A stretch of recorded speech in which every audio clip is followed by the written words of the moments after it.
Aqui estamos com o novo Acer Swift 3, que está entre os vários modelos que a Acer trouxe para o mercado de ultrafinos premium. Além do Swift 3, ela trouxe o Swift 5, Spin 3 e Spin 5, todos focando na portabilidade. E os Acer Spin ainda trazem tela touchscreen e caneta para quem curte escrever na tela do notebook. Todas as configurações e principais concorrentes vão ficar na descrição do vídeo. Lembrando que comprando por lá, vocês me ajudam a continuar com o canal. A categoria de ultrafinos premium tem como prioridade a qualidade superior unido a um peso menor. Ele tem aproximadamente 1,2 kg.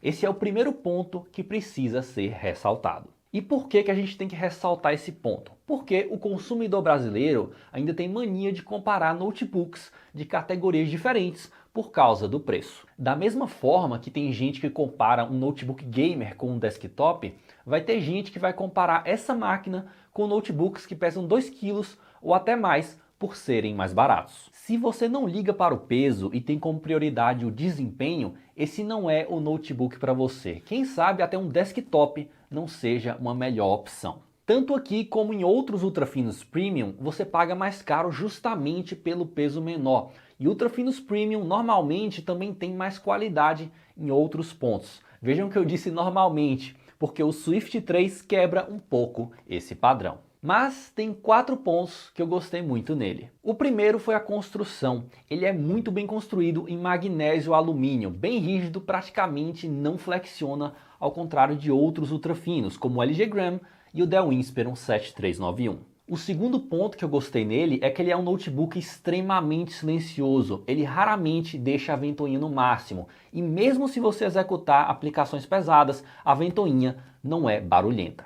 Terceiro é que ele faz tudo isso sem cortar o desempenho do processador e sem ficar com temperaturas altas. E quarto é que na versão base ele já vem com 16 GB de RAM. Então se você não precisa de um chip gráfico dedicado, ele dá conta de rodar aplicações mais pesadas, sem travadas e sem throttling, graças à refrigeração boa e os 16 GB de RAM. Eu até consegui jogar sem problemas jogos mais leves aqui com o PUBG Lite, que rodam no chip gráfico integrado da Intel, sem esquentar e sem travar. Lembre que se você precisa de um chip gráfico dedicado, aí você tem que partir para o Swift 5, que tem a GeForce MX 350.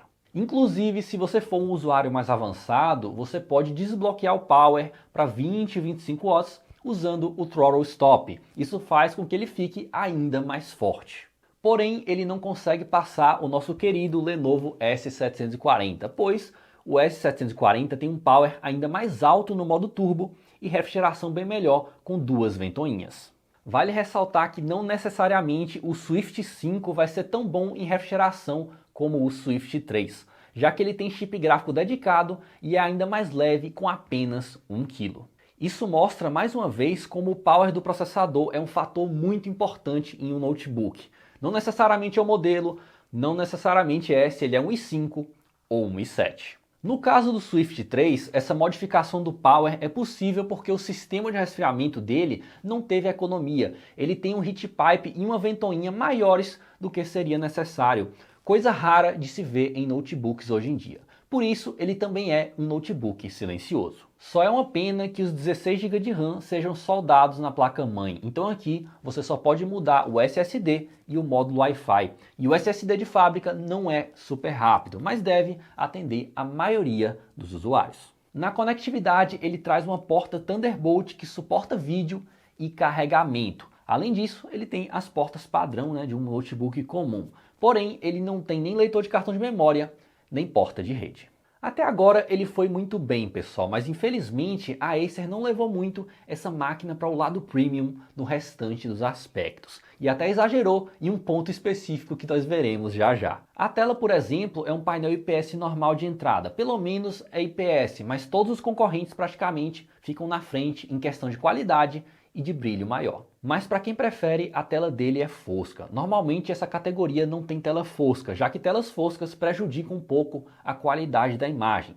Você acaba ganhando na qualidade, mas você acaba perdendo quando você está em um ambiente muito iluminado, aí você tem reflexos na tela. Então vai da preferência de cada um. Outro ponto que vale ressaltar é que as bordas da tela são de plástico. Isso meio que quebra um pouco o premium da máquina, que tem corpo em metal, mas as bordas fogem um pouco desse padrão, né, maior de qualidade. Em notebooks que têm assim uma apresentação melhor, né, uma construção melhor, que pensam mais no pacote completo, como por exemplo o Lenovo S740, a gente não tem bordas de plástico, a gente tem aqui uma camada toda de vidro. Pessoalmente, eu acho uma apresentação bem mais bonita. Na bateria eu esperava mais, levando em consideração que a tela não tem um brilho muito alto e ele não tem chip gráfico dedicado. Ele me deu por volta das 6 horas de duração no uso leve. Outro ponto que eu tenho falado mais aqui no canal é a questão da tampa abrir apenas com a mão só. Infelizmente, o Swift 3 não tem essa funcionalidade, você vai precisar das duas mãos para abrir. Máquinas premium costumam ter essa característica, né? Pelo menos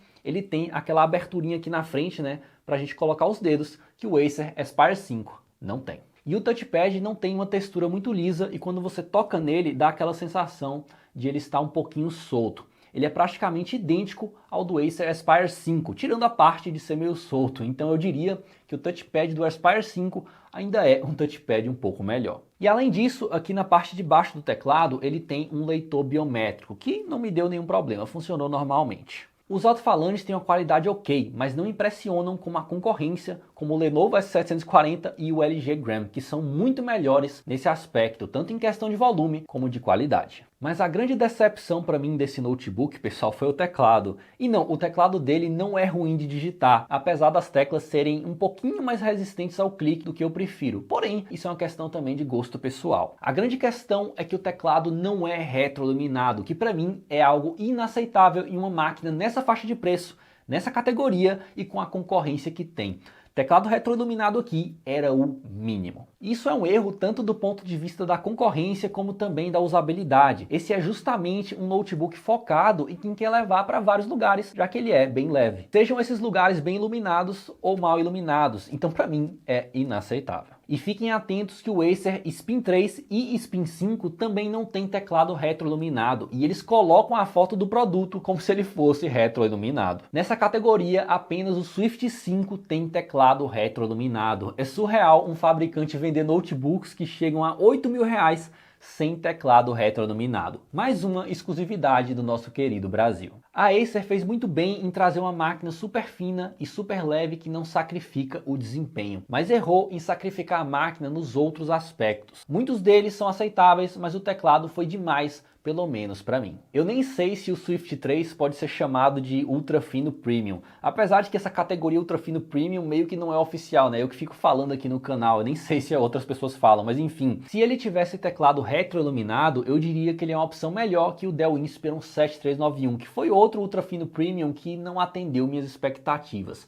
Mas no final das contas, eu acho que eles ficam empatados. O grande desafio de qualquer ultrafino lançado hoje no Brasil é superar o nosso querido Lenovo Yoga S740, que está muito na frente em relação a todos. E só tem dois pontos negativos: ter apenas 8 GB de RAM e você, infelizmente, não consegue fazer upgrade desses 8 GB, e também o estoque dele, né? É outro ponto negativo, porque sempre que ele volta em estoque, ele acaba rapidamente, pelo menos a versão i5, que tem o melhor custo-benefício. Depois do S740, o LG Gram, apesar de estar ainda na 8ª geração da Intel aqui no Brasil, para mim ainda é a melhor opção. E dependendo do seu uso, o LG Gram pode ser até melhor do que o S740, por ser mais leve, ter uma bateria maior e a possibilidade de upgrade de RAM. O Swift 3 não é uma máquina ruim, mas só vai atender usuários que não são exigentes, conseguem viver sem teclado retroiluminado e tem como prioridade o baixo ruído sem perder o desempenho. Eu vou ficando por aqui, mas não esquece de dar uma olhada lá na nossa comunidade de promoções boletando.com